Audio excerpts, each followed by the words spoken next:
नमस्कार मुलांनो, पुन्हा स्वागत आहे. मागील सत्रात सीतेने शिकले की मुळे वनस्पतीला कशी वाढण्यास आणि मजबूत राहण्यास मदत करतात. आता तिला जमिनीवरील भागांबद्दल उत्सुकता आहे. या सत्रात सीतेचे वडील रोपांची वाढ, अन्न उत्पादन आणि फुलण्यास मदत करणारी अंकुर प्रणाली स्पष्ट करतात. चला त्याबद्दल एकत्र जाणून घेऊया. शिकण्याचे परिणाम. या सत्राच्या शेवटी तुम्हाला हे समजेल. खोड. खोड अन्न म्हणून पाने, पानांचे काही भाग, पान अन्न कारखाना म्हणून, पान अन्न म्हणून. कीवर्ड्स. वनस्पती, अंकुर प्रणाली, जमिनीच्या वर असलेल्या वनस्पतीचा भाग. खोड, पाने, क्लोरोफिल, पानांमधील हिरवे रंगद्रव्य त्यांना सूर्यप्रकाश रोखण्यास मदत करते. कार्बन डायऑक्साइड, सूर्यप्रकाश, पाणी, ऑक्सिजन, प्रकाश संश्लेषण. हिरव्या वनस्पती स्वतःचे अन्न स्वतः बनवतात ती प्रक्रिया. सुरुवात करण्यापूर्वी या सत्राचा संकल्पना नकाशा पाहूया.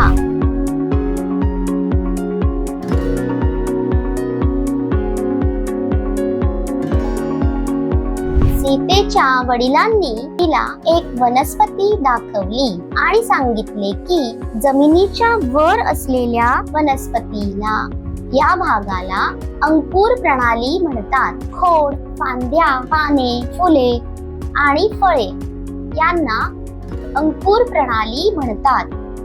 खोड, फांद्या आणि इतर भाग जसे की पाने, फळे आणि फुले यांना जन्म देते. सर्व वनस्पतींचे खोड सारखे नसतात. काही वनस्पतींच्या खोडांना काटे असतात आणि काही वनस्पतींची साल असते.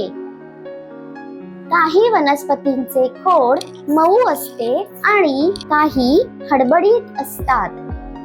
काही वनस्पतींमध्ये खोड झाडाला सरळ उभे राहण्यासाठी शक्ती देते. खोड मुळांद्वारे शोषलेले पाणी आणि पोषक तत्वे वनस्पतीच्या सर्व भागांमध्ये पोहोचवते. काही वनस्पतींमध्ये भूमिगत खोडे असतात. काही वनस्पतींमध्ये खोड जास्त अन्न साठवते. काही वनस्पतींचे खोड खाण्यायोग्य असतात. उदाहरणार्थ ऊस. बटाटे, कांदे आणि आले हे आपण खातो ते जमिनीखालील खोड आहेत. सीतेच्या वडिलांनी बागेतून एक हिरवे पान घेतले आणि म्हटले, सर्व सजीव प्राणी अन्न खातात. अन्न त्यांना वाढण्यास आणि दैनंदिन कामे करण्यास मदत करते.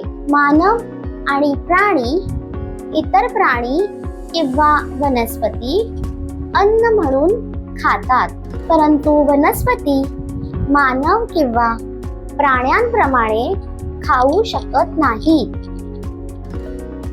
वनस्पती त्यांच्यामध्ये असलेल्या क्लोरोफिलच्या मदतीने पानांमध्ये स्वतःचे अन्न तयार करतात, जे त्यांच्यामध्ये असलेले रंगद्रव्य आहे. क्लोरोफिलच्या उपस्थितीमुळे पाने हिरव्या रंगाची असतात. ज्या वनस्पतींमध्ये जास्त पाने असतात ती जास्त अन्न तयार करतात. जर आपण पाने तोडली तर वनस्पतींची वाढ चांगली होत नाही. सीतेच्या वडिलांनी तिला वेगवेगळ्या वनस्पतींमधून पाने गोळा करून त्यांचे निरीक्षण करण्यास सांगितले. तिने निरीक्षण केले आणि सांगितले की पाने एकमेकांपासून वेगळी आहेत. वडिलांनी सांगितले की पाने वेगवेगळ्या आकाराची असतात आणि त्यांचे वेगवेगळे भाग असतात.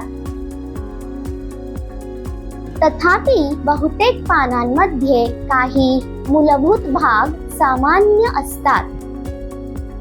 पाती म्हणजे पानाचा रुंद सपाट भाग, लॅमिना. शिरा पानाचे टोक.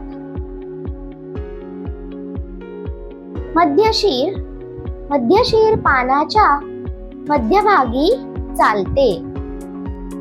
शिरा मध्यशिरातून शिरा बाहेर पडतात. त्या पोकळ नळ्यांच्या प्रमाणे असतात ज्या पाणी आणि खनिजे वाहून नेतात. देठ हा भाग पानाला मुख्य देठाशी जोडतो.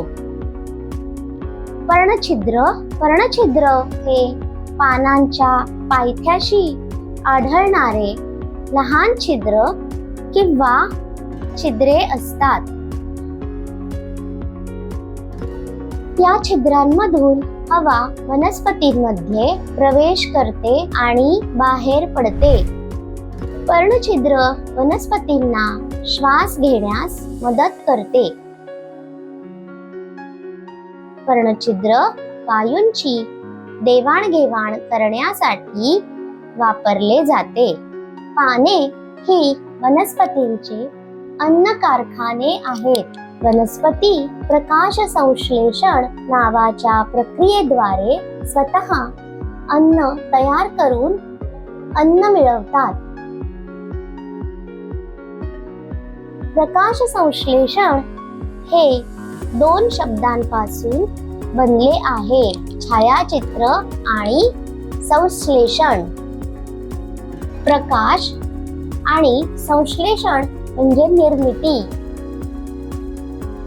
प्रकाश संश्लेषण ही एक प्रक्रिया आहे ज्याद्वारे वनस्पती सूर्यप्रकाशाच्या उपस्थितीत क्लोरोफिल, पाणी आणि कार्बन डायऑक्साइड वापरून त्यांचे अन्न तयार करतात.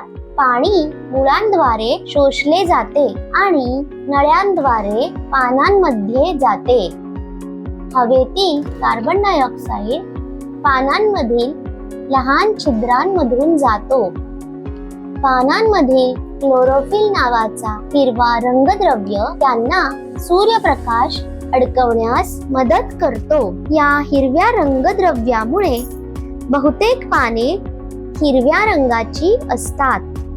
प्रकाश संश्लेषणाद्वारे वनस्पती अन्न तयार करतात आणि हवेत ऑक्सिजन सोडतात. सूर्यप्रकाशाच्या उपस्थितीत पाणी आणि कार्बन डायऑक्साइड आणि क्लोरोफिल अन्न आणि ऑक्सिजन देतात. जसे वनस्पती स्वतःसाठी आणि इतर सजीवांसाठी अन्न तयार करतात त्यांना प्राथमिक उत्पादक म्हणतात. काही वनस्पतींची पाने अन्न म्हणून वापरली जातात.